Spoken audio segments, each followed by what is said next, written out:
तो आज हम लोग क्या पढ़ेंगे? Past indefinite tense. कौन सा टेंस पढ़ेंगे?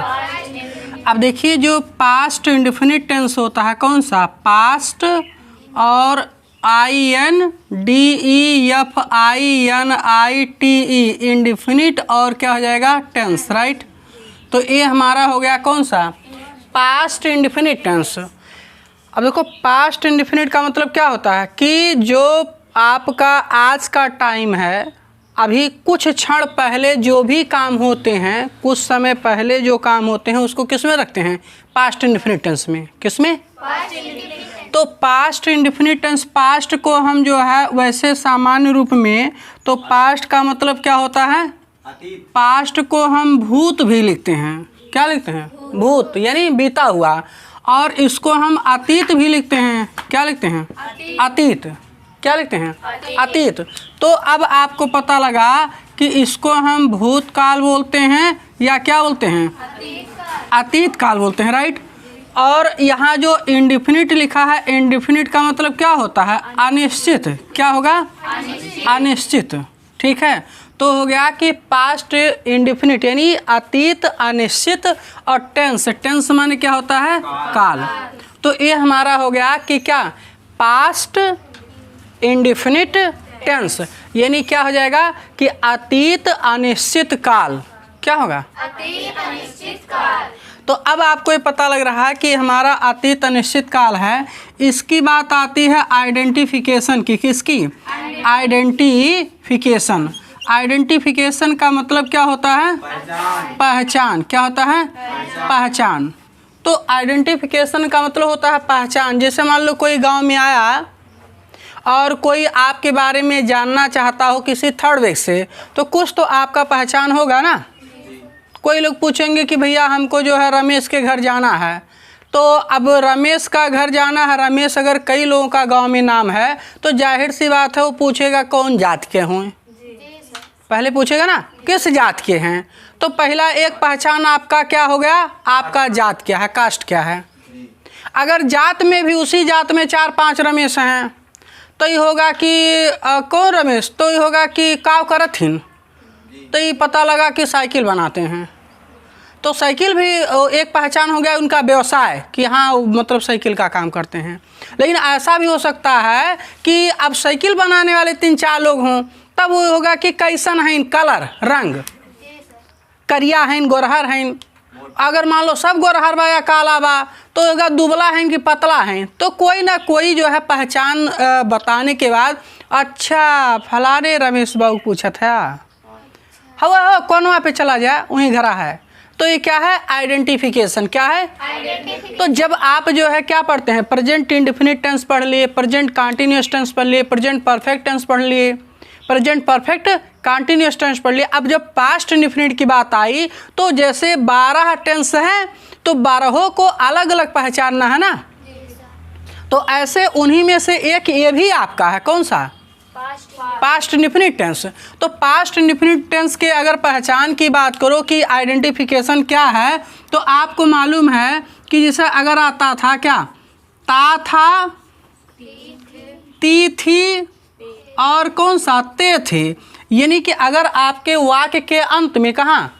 वाक्य के अंत में क्या पहचाना जाए? ता था, ती थी, ते थे, यही तो आता है। तो अगर ता था, ती थी, ते थे पहचान आता है, इसका मतलब वो पास्ट इंडेफिनिट टेंस का वाक्य होगा। लेकिन इसके अलावा ता था, ती थी, ते थे के अलावा भी जो पहचान होता है पास्ट इंडेफिनिट का, वही वास्तव में सबसे ज़्यादा पास्ट इंडेफिनिट को महत्वपूर्ण बनाता है। ता था, ती थी पहचान तो हर बच्चा जैसे जान जाता है, लेकिन जो अगला आपको बताने जा रहे हैं कि इसका पहचान ये भी होता है। जब उस तरह का वाक्य आता है तो ज़्यादातर बच्चे वाक्य क्या करते हैं? गलत बना देते हैं। क्यों? वाक्य को पहचानते नहीं किस टेंस का है।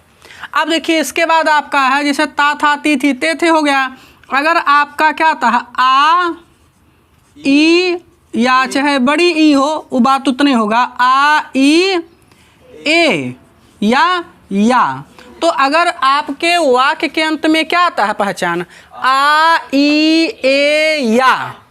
अगर ये सब पहचान आते हैं तो ये भी हमारा किसका होता है? पास्ट इंडेफिनिट टेंस का वाक्य होता है। किसका? Past indefinite. तो अब आपको पता लगा कि पास्ट इंडेफिनिट टेंस का पहचान क्या है कि जिस टेंस के वाक्य के क्रिया के अंत में ता, था, ती, थी, ते, थे आता है या क्या आता हो, आ, ई, ए, या आता हो, वो कौन सा टेंस कहलाता है? पास्ट इंडेफिनिट टेंस कहलाता है। कौन सा टेंस? Past indefinite. तो पहचान जरूर याद रखिए ताकि इसे वाक्य में अच्छे से, जैसे मान लो यहाँ पर पहचान की बात है, इसे लिखा है कि मैं खाता था। क्या लिखा? मैं खाता था। तो अब यहाँ पर अगर आप देख रहे हैं ता था लिखा है, इससे आपको ये पता लगा कि मैं खाता था में ता था लिखा है। जब ता है, ती है, ते हैं आता था, वो प्रेजेंट इंडेफिनिट टेंस था। कौन सा टेंस था? Past indefinite. Present indefinite tense था ना। क्यों? ता है, ती है, ते हैं। लेकिन जब यहीं पर आपका क्या आएगा, ता, था, ती, थी, ते, थे आएगा, तो ये कौन सा टेंस हो जाएगा? पास्ट इंडेफिनिट टेंस हो जाएगा। कौन सा? Past indefinite. तो एक बार और हम लोग क्या करते हैं, पहचान को रिवीजन कर लेते हैं। राइट क्या है कि जिस टेंस के वाक्य के कहाँ क्रिया के अंत में, वर्ब के अंत में क्या आ जाए? ता, था, ती, थी, ते, थे, आ, ई, ए, या। तो अगर ए पहचान आता है तो पास्ट इंडेफिनिट टेंस कहलाएगा। इसमें कोई दिक्कत? चलिए आगे इसके बाद हम लोग पढ़ते हैं कि कैसे वाक्य बनाएंगे। राइट, नेगेटिव सेंटेंस का हो गया कि ए डबल एफ क्या हो जाएगा? ए डबल एफ और I R M A T I V affirmative और S E N T E N C sentence. तो ए क्या हो गया हमारा? Affirmative sentence. अफर्मेटिव सेंटेंस का मतलब क्या होता है? सकारात्मक वाक्य। सकारात्मक वाक्य का मतलब जिसे कहा गया कि ए जो है क्या है? मार्कर है। ये क्या है? लेकिन हम बोले कि ये जो है वहाँ दुबई का बुर्ज खलीफा है, तो अगर आप बोले कि हाँ सर जी बुर्ज खलीफा है ये, तो इसका मतलब आप सकारात्मक हो गए। अब आप बोले नहीं आप झूठ बोल रहे हैं, ये तो मार्कर है, तो इसका मतलब आप निगेटिव हो गए। तो सकारात्मक का मतलब हो गया अफर्मेटिव का कि कोई भी चीज़ आप जो स्वीकार करें, हाँ में बोलें। आई बात समझ में? तो अब यहाँ पर अफर्मेटिव का जो है, अब हम क्या करते हैं, फार्मूला लिखते हैं। क्या लिखते हैं? फार्मूला। फार्मूला का मतलब क्या होता है? सूत्र। फार्मूला माने क्या? सूत्र। तो अब ये फार्मूला आपका क्या हो गया? सूत्र क्या हो गया कि पहले आप सब्जेक्ट लिखोगे प्लस यहाँ वर्ब का सेकंड फॉर्म लगता है और क्या लगता है? ऑब्जेक्ट। अब इसके पहले जो टेंस सामने पढ़ा था क्या क्या लगा था? अरे भाई प्रेजेंट इंडेफिनिट में फर्स्ट फॉर्म लगा यस या यस लगा, वाई के साथ यस लगा या वाई को हटा के आई एस लगा। राइट। प्रेजेंट कंटिन्यूअस में आपने क्या देखा कि इज आर एम लगा और क्रिया में क्या लगा? आईएनजी लगा। प्रेजेंट परफेक्ट में क्या देखा आपने कि हैज और हैव लगा, वर्ब का थर्ड फॉर्म लगा। प्रेजेंट परफेक्ट कंटिन्यूअस में क्या आपने देखा कि हैज, हैव और बीन और वर्ब का फर्स्ट फॉर्म में आईएनजी। लेकिन अब यहाँ पर हम आ रहे हैं तो जब पास्ट इंडेफिनिट टेंस में पढ़ते हैं तो यहाँ पर हमारा क्या होता है? सब्जेक्ट वर्ब का कौन सा? सेकंड फॉर्म और ऑब्जेक्ट। ये तो लगा। अब देखो जैसे लिखा है यहाँ गो, गो माने क्या होता है? जाना। ये तो हुआ। ये क्या है? वर्ब का फर्स्ट फॉर्म है। लेकिन हमें यहाँ पर कौन सा चाहिए? वर्ब का सेकंड फॉर्म। तो गो हो गया और सेकंड फॉर्म क्या होता है? वेंट और थर्ड फॉर्म क्या होता है? गॉन। तो गो वेंट गॉन क्या होगा? Go went gone. अगर वीडियो अच्छा लग रहा होगा दोस्तों तो सब्सक्राइब चैनल को करिएगा, दोस्तों के पास शेयर करिएगा। तो अब यहाँ आपको पता लगा गो वेंट गॉन, तो ये हमारा क्या है? वर्ब का फर्स्ट फॉर्म। इसका प्रयोग करना नहीं है कि करना है? यहाँ पर क्या लिखा है? ये है वर्ब का सेकंड फॉर्म। यही जो है हमें ज़रूरत है। कौन सा? तो हर वो क्रिया जिसका सेकंड फॉर्म आपको जब याद रहेगा तभी आप पास्ट इंडेफिनिट को बना पाएंगे। अब यहाँ जैसे मान लो लिखा है, यहाँ लिखा है मान लो कि इसे राम, क्या? राम जाता था। क्या गया? राम जाता था। ये तो वाक्य हुआ। तो यहाँ हमने देखा कि ता था ये पहचान है। ता था क्या है? पहचान है। और जा माने जाना। तो यही हमारा क्या है? जाना जो है इसका अंग्रेजी क्या होता है? गो माने जाना। लेकिन ये क्या है? वर्ब का फर्स्ट फॉर्म है। लेकिन आपको लगाना क्या रहता है? वर्ब का सेकंड फॉर्म। तो कौन जैसे ता था पहचान, जा माने जाना, कौन जाता है? राम। तो हो जाएगा कि राम। और राम जाता था लिखा है, अगर जाता है लिखा होता तो गोज लगता, गो में यस जुड़ जाता ना, लेकिन ये क्या है? जाता था, पास्ट इंडेफिनिट है, तो राम हो गया। अब यहाँ पर सब्जेक्ट हो गया, वर्ब चाहिए तो वर्ब क्या है? जाना। जाने की अंग्रेजी गो, और गो का सेकंड फॉर्म वेंट। तो हो जाएगा कि राम वेंट। क्या हो जाएगा? राम वेंट, राम जाता था। अब यहाँ पर ये तो वाकई सा आप लोगों को दोस्तों बहुत अच्छे से समझ में आ गया होगा कि हाँ सेकंड फॉर्म लगाएं, लेकिन कुछ चीज़ें हैं अगर वो आपको नहीं मालूम है तो वाक्य आपका गलत हो जाएगा। वो क्या चीज़ है? आप जो है इसको देखने के लिए वीडियो को लगातार देखते रहिए और चैनल पे बने रहिए ताकि आपको अच्छे से जो है समझ में आता रहे। अब देखो यहाँ